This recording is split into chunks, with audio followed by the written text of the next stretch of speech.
आखिर जिन 17 लाख छात्रों के भविष्य का सवाल है, क्या होगा उनका और कैसे इम्पैक्ट इस पर पड़ने वाला, रिफ्लेक्शन कैसे पड़ेगा।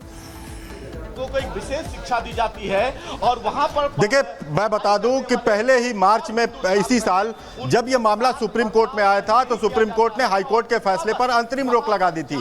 यानी वो मदरसे जो 13,500 के करीब मदरसे हैं जिनमें 17 लाख स्टूडेंट पढ़ते हैं वो चल रहे थे। अब एजीटी चलता रहेगा क्योंकि साफ कर दिया सुप्रीम कोर्ट ने कि जो 2004 का मुलायम सिंह यादव के समय का जो मदरसा एजुकेशन बोर्ड एक्ट आया था वो संवैधानिक है। लेकिन एक बात बहुत अहम कही है सुप्रीम कोर्ट ने कि क्वालिटी एजुकेशन के लिए अगर राज्य सरकार चाहे तो मदरसों को रेगुलेट कर सकती है, यानी कि उसका पाठ्यक्रम अगर चाहे तो राज्य सरकार उसको बदल सकती है, बना सकती है, उसको इंप्रूव कर सकती है। तो ये चीज एक अहम चीज उसने सुप्रीम कोर्ट ने जोड़ी है। लेकिन साफ तौर पे कहा है कि जो भी मदरसा अभी चल रहे हैं वो चलते रहेंगे। जिस तरह से हाई कोर्ट ने फैसला दिया था वो तर्क संगत नहीं था, न्याय संगत नहीं था, क्योंकि सुनवाई के दौरान उत्तर प्रदेश सरकार ने भी ये माना था कि पूरी तरह से हाईकोर्ट के फैसले से वो सहमत नहीं है। अगर उसमें कुछ अनकॉन्स्टिट्यूशनल है तो उसे बदला जा सकता है, यानी उसमें अगर इंप्रूवमेंट की जरूरत है तो राज्य सरकार ने ही वो एक्ट लाया था और राज्य सरकार चाहे तो उसे बदल सकती है, जिसे कि सुप्रीम कोर्ट ने माना है। और वो अपने फैसले में कहा है कि क्वालिटी एजुकेशन के लिए अगर राज्य सरकार चाहे तो उसमें संशोधन कर सकती है, उसमें इंप्रूव कर सकती है उस मदरसा के करिकुलम को या उसके पाठ्यक्रम को। तो कुल मिलाकर देखा जाए तो हाईकोर्ट के फैसले को पलट दिया है सुप्रीम कोर्ट ने। मदरसे पर जो हाईकोर्ट का फैसला था उस पर मार्च में रोक लगा दी थी, वो मदरसे चल रहे थे। सुप्रीम कोर्ट की तरफ से एक बड़ा फैसला फिलहाल यहाँ पर किया गया। अखिलेश जी, आप बहुत ही विस्तार से जानकारी दे रहे हैं, लौटेंगे आपके पास, लेकिन राघवेंद्र भी हमारे साथ लखनऊ से जुड़े हुए हैं। वहां पर लोगों की टिप्पणी क्या अब तक इस फैसले के बाद अभी तक कुछ सामने आई है? लोग क्या कह रहे हैं, मुस्लिम समुदाय के लोग, इसके अलावा मदरसे में जो मौलाना है उनकी तरफ से कोई टिप्पणी? राघवेंद्र,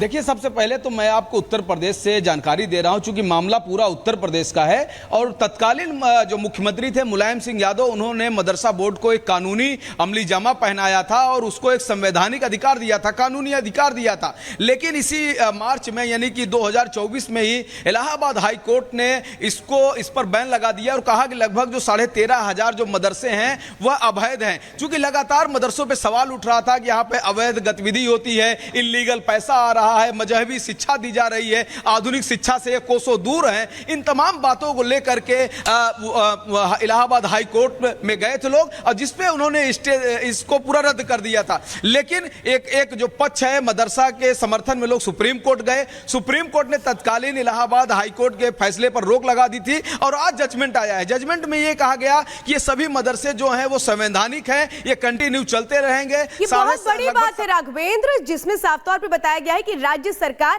संचालन कर पाएगी। अगर कोई बदलाव करना है वो भी राज्य सरकार कर सकती है। बहुत महत्वपूर्ण फैसला इस कड़ी में। फिलहाल जानकारी देने के लिए बहुत बहुत धन्यवाद।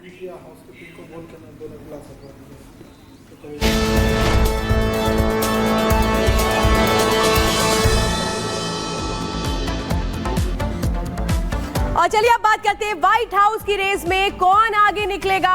ये आज तय हो जाएगा क्योंकि आज वोटिंग होनी है और भारतीय समय अनुसार शाम 4:30 बजे से वोटिंग शुरू हो जाएगी। समझिए 26 लाख ऐसे भारतीय हैं वो जो वहां पर वोट करेंगे और अब देखना यह है कि आखिर किसके पक्ष में ये पूरा जो मतदान है वो जाता है, ट्रंप या कमला हैरिस। दोनों ने ही एक दूसरे को बहुत जबरदस्त फाइट दी। इन चुनावों में अलग अलग मुद्दे रखे गए, तो बहुत सारे ऐसे मुद्दे थे जिसमें सीधे सीधे अमेरिकन के हित की बात होती थी, तो कैसे बाकी देशों से संबंधों की बात को लेकर भी ट्रंप हमेशा अपनी चुनावी रैलियों में संबोधन के दौरान इन बातों को रखते रहे। लेकिन अब देखना यह है कि आज चूंकि महत्वपूर्ण दिन है, वोटिंग है आज शाम 4:30 बजे से, जिसमें तय हो जाएगा कि आखिर अगला राष्ट्रपति कौन होगा अमेरिका का।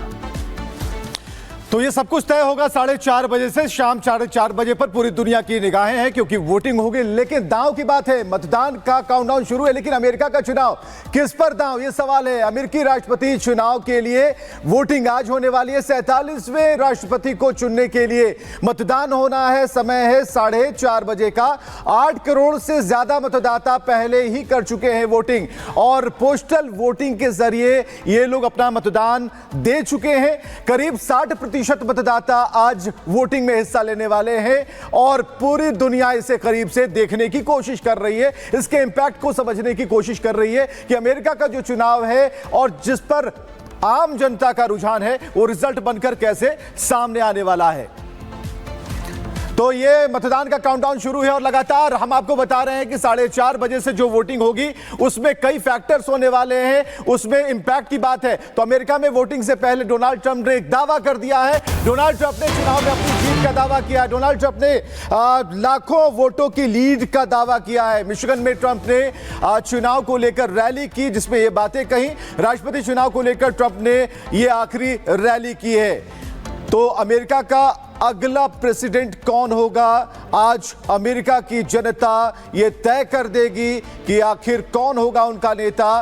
तो महाशक्ति अमेरिका के नए राष्ट्रपति चुनाव को लेकर यह जो कवायद है उसका आज अंतिम दिन है और जैसा कि हम बता रहे हैं कि 4:30 बजे का वक्त होगा, वोटिंग होगी और वोटिंग के बाद यह निष्कर्ष आएगा कि जनता किसके साथ है। कई फैक्टर्स, हम बराबर कह रहे हैं, कई फैक्टर्स हैं जिनको ध्यान में रखकर वोटिंग हुई है। अमेरिका की जनता अपने मुद्दों को लेकर वोटिंग कर रही है, लेकिन भारत पर क्या इंपैक्ट होगा, किस तरीके से प्रभाव होगा और पूरी दुनिया पर इसका क्या प्रभाव होगा, इन सभी बातों का जिक्र हम आपको करते रहेंगे। कमला या ट्रंप, राष्ट्रपति कौन, यही सवाल जानने की कोशिश करेंगे।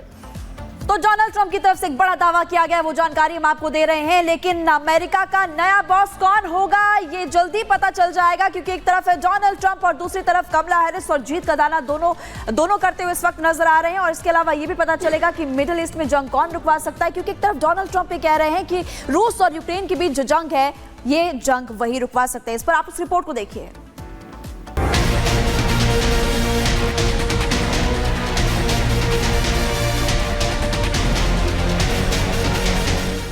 अमेरिकी राष्ट्रपति चुनाव में इस बार कांटे की टक्कर है। डेमोक्रेटिक पार्टी के उम्मीदवार और रिपब्लिकन पार्टी के उम्मीदवार के बीच कड़ा मुकाबला है। दुनिया के सबसे पुराने लोकतंत्र की जनता किसे चुनकर व्हाइट हाउस भेजेगी, इस पर पूरी दुनिया की नजर है। आंकड़ों की बाजीगरी देखें तो दोनों की किस्मत रेड स्टेट, ब्लू स्टेट और स्विंग स्टेट के मतदाताओं के भरोसे है। लेकिन वहां समीकरण ऐसे हैं, यह अंदाजा लगा पाना मुश्किल हो रहा है कि किसके सिर पर जीत का सेहरा बंधेगा। ऐसे में सवाल लाजमी हो जाता है कि रेड स्टेट्स, ब्लू स्टेट्स और स्विंग स्टेट्स के लोगों की पसंद और रुझान क्या है। इस सवाल का जवाब जानने के लिए सबसे पहले बात कर लेते हैं रेड स्टेट्स की। रेड स्टेट्स में रिपब्लिकन का झंडा बुलंद है। डोनाल्ड की पार्टी का वहां 1980 से कब्जा है, जबकि ब्लू स्टेट में कमला हैरिस का दबदबा है। वहां 1992 से डेमोक्रेट्स का वर्चस्व कायम है, लेकिन स्विंग स्टेट के वोटर्स तब